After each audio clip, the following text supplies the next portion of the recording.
A Soddy-Daisy woman says she's worried about her safety and her home every time it rains. She turned to 3 on Your Side for help with the creek that floods next to her home. Channel 3's Michelle Herron took her concerns to the city and found a solution is in the works. Michelle joins us live from Back Valley Road. And Michelle, tell us what you found out. Well, Greg, I learned that this area has been flooding a lot more in recent years. And the woman who lives right behind me, she's not the only one who's worried about this problem. The city manager is too, which is why she's doing everything she can to keep residents safe. Carolyn Morrison has loved listening to the sound of water from the creek next to her home for more than 30 years.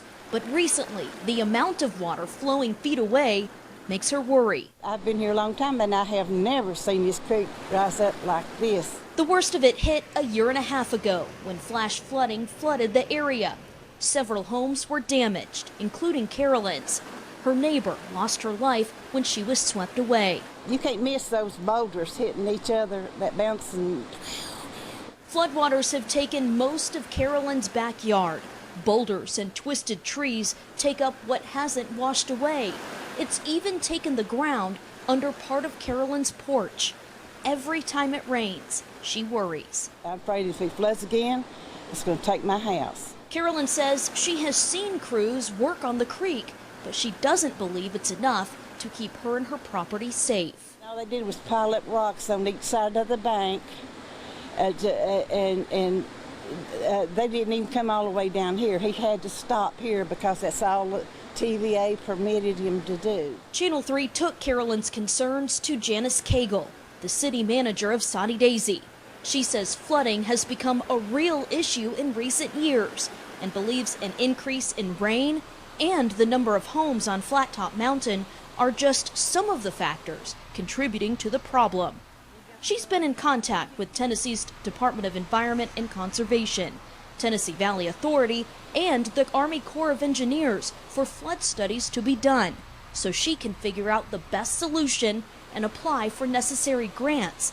But until all that can be done, she's working with the fire and police chiefs to open shelters for anyone who needs a place to go, to keep those like Carolyn as safe as possible. If you are worried about flooding near your home, Janice Cagle, the city manager, says that you can call either dispatch or city hall and find out where a shelter will be opening to help keep residents safe. I have those phone numbers posted inside our app. Also, the city of Soddy-Daisy has their own alert system, so you can sign up for that. You can either get a phone call, an email, or even a text message right to your phone whenever there's a warning in your area. I signed up for those a couple weeks ago, and I got alerts yesterday when we had some thunderstorms. So I really encourage you to go ahead and do that if you live in this area before this next round of storms rolls through. Reporting live in Soddy-Daisy, I'm Michelle Herron, Channel 3 Eyewitness News.